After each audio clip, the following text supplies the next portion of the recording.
What is up, y'all? Welcome back to another recap and review of Daredevil Born Again Season 1. I am going to be breaking down episode number 3. If you have not had a chance to catch up through episode 3, highly recommend pausing this video, coming back to it, because there will be full spoilers from this point forward. So as like we've done for the first 2 episodes, I'm going to recap episode 3 just briefly, and then I'll give you my overall thoughts on the episode. All right, so episode 3, titled The Hollow of His Hand. The old business associates of Wilson Fisk take advantage of his absence to mount a gang war over his territories. Vanessa sends Fisk's right-hand man, Buck Cashman, to ease the tensions between the gangs, while Fisk believes they should let them kill each other.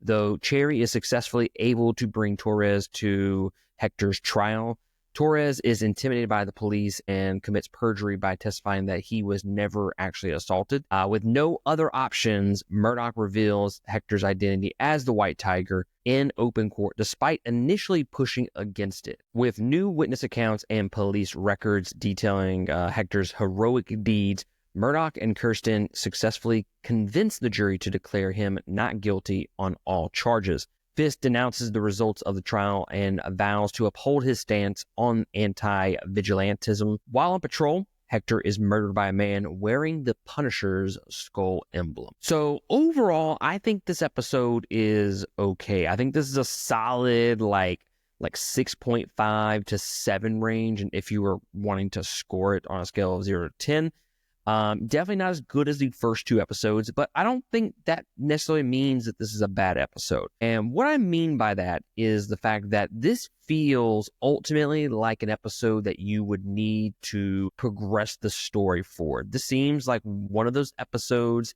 that it feels like it's kind of setting the table for what the rest of the season is going to be. And I think a lot of key moments happen in this episode.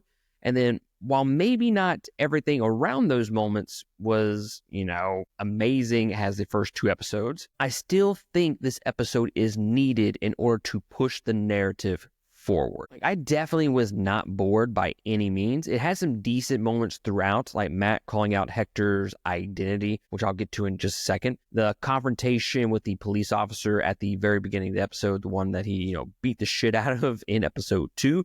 The one that everybody thought was dead, and he kind of just had only a black eye, but I digress.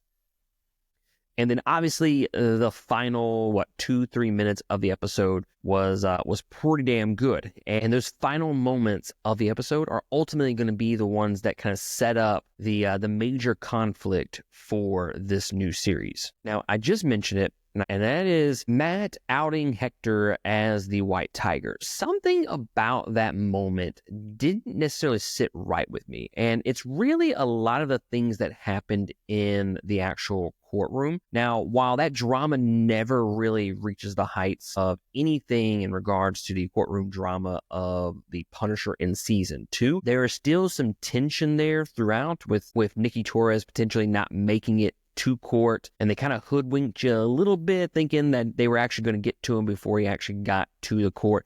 But it didn't really matter in the grand scheme of things because he just flat out lied on the stand. But I do feel like the editing and the writing never really gives the courtroom a chance to breathe and let that tension continue to build up until the moment that Matt reveals that Hector is White Tiger. And why this doesn't really sit well with me is the fact that Matt just seems very reckless in a lot of the things that he was doing in this particular episode, and especially in regard to outing another vigilante. Like, to me, Matt, of all people, should know how dangerous it is to reveal one's identity to the public. And it's to the point, like, if it's not that big of a deal, then why haven't you outed yourself as Daredevil? So there's a lot of hypocrisy in what Matt is doing in this particular episode. And I don't know. It just seemed a little bit out of character for me.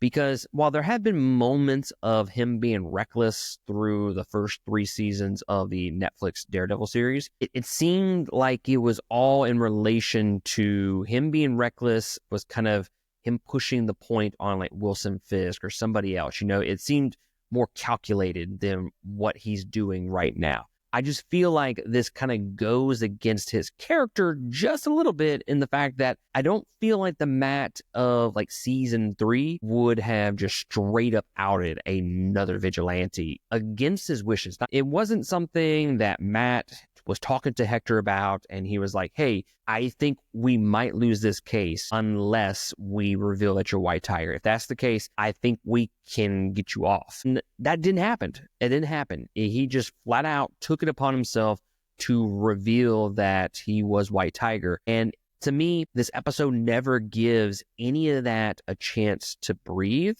because we briefly have, it's a couple of minutes worth of a scene between Matt and Hector in the jail cell. That wasn't enough to really touch bases on how huge of a moment that was for not only Hector and his character, the story, especially once you get past that moment, and then also in regard to Matt and his character. So I feel like a lot of that is just, it didn't have enough time to really breathe and let us soak in what was happening and explaining and developing the story and the characters that all that was involved. And in the end, it ultimately gets him killed when he reveals that he is White Tiger.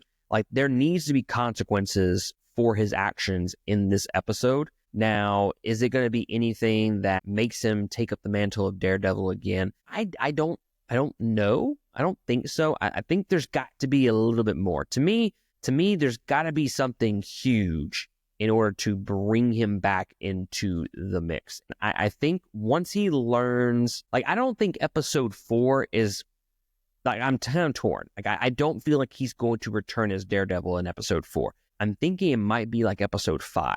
I think the Punisher is going to show up in episode 4, 100%. Now, if you look at some of the release dates for the season, 5 and 6 are being released simultaneously on the 25th of March. That tells me that something big is going to happen in both of those episodes. So I feel like that is when Matt is going to return as Daredevil, is in episode 5. And then Punisher is going to show up in episode 4. So I feel like episode 4 is really going to dive into him kind of dealing with the consequences of his actions. But it's not going to be enough to really bring him back to the mask and taking up the mantle of Daredevil again. Not until he figures out that Wilson Fisk is behind it. And that's when I think the major conflict of the story will start kind of unfolding. And then I also anticipate episode 5 being the point in time when we start seeing Muse. And I don't know, guys. I'm kind of a little torn, because if we go based off of episode 5 and 6, that gives us 7, 8, and 9 to deal with Muse. And then we still also have Bullseye, unless they're saving that for like a potential season 2. There's lots of possibilities that could happen over the next few episodes. So that is kind of the big focal point of episode 3, is that courtroom drama.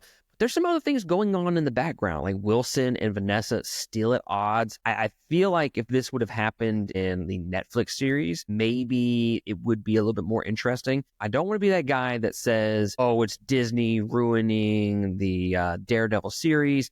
I'm not to that point yet. Like, I think this was still a good episode, but the writing of this series so far through 3 episodes just seems a little weak to me. But Wilson and Vanessa, they're at odds. Doesn't seem as interesting as it could be. But what's the end goal here? Is she still in love with him? Because she doesn't seem like it whatsoever. She seems annoyed by his very presence. So are we looking at a potential mutiny where she's going to just, I don't know, go against him and then take over the business for sure? Or will she find her way back to him? And where does Matt's girlfriend, Heather, fall into the mix with all that? I think we're looking at a potential, and again, this could be a potential episode 5 and 6 reveal where Matt finds out that Wilson is one of her patients. It's going to be interesting to see how a lot of that unfolds. So just a few things I want to mention / ask before I cut out of here. Matt mentions an Officer Morales during the court case.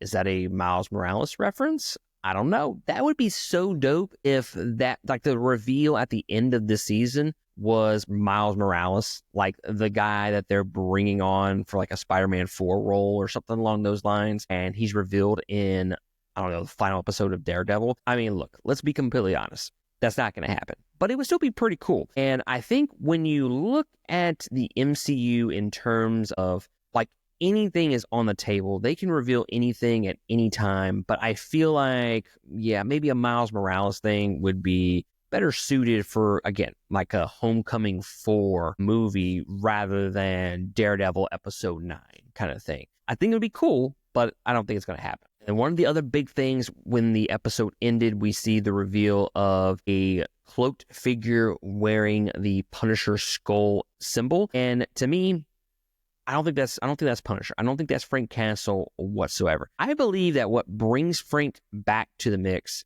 is going to be all of these people killing in his name to justify those killings. Something tells me he isn't too happy about Hector being killed, especially the fact that someone wearing his emblem is killing these vigilantes. So I feel like that's what's going to bring him back into the mix for episode 4. But I don't think there's a chance that that was Frank Castle that killed him. To me, that just feels way out of character for him to just go up to a vigilante and kill him. I just don't think that we've gotten anything that would suggest that Frank Castle is the one that killed Hector at the very end of this episode. So I think he'll come back for the next episode, but it won't be because he's the one that did the killing. It's because he's pissed off that someone else is killing in his name. And at what point does Muse play a part in this show? Will he be a hired gun for Fisk to kill off vigilantes? And does that death of Hector trigger Matt into becoming Daredevil again? I think it's going to be a little bit further down the road. I'm thinking 2 more episodes,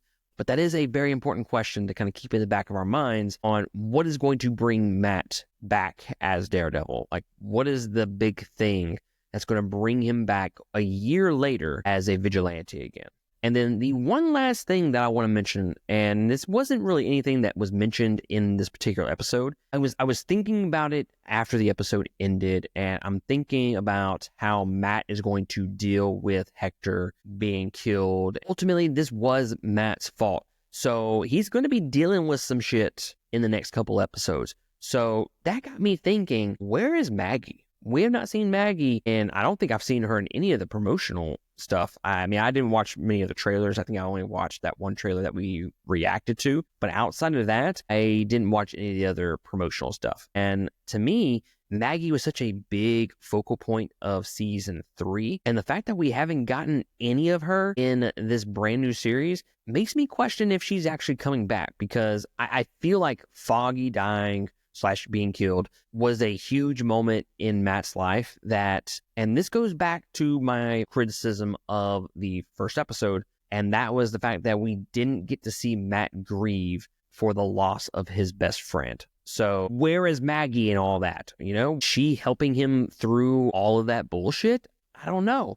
Like, is she even coming back? So I think it's going to be very telling if we don't see her in episode 4. I don't know. I don't think she comes back for this series. It would be kind of weird for her not to show up for Foggy's death and then Hector's death being Matt's fault. If Maggie doesn't come back for all of that, I don't think she comes back at all. So it's going to be kind of weird for them to really set up her character in season 3 for her to just not show up for Born Again. So guys, let me know down in the comments below, where do you think Maggie is with all this? Is she going to show up? And at what point do you think Muse is going to show up for the season? Let me know all your fan theories down below and I'll check them out. But guys, that is going to be it for me. I will catch y'all next week on my breakdown of episode number 4. Laters.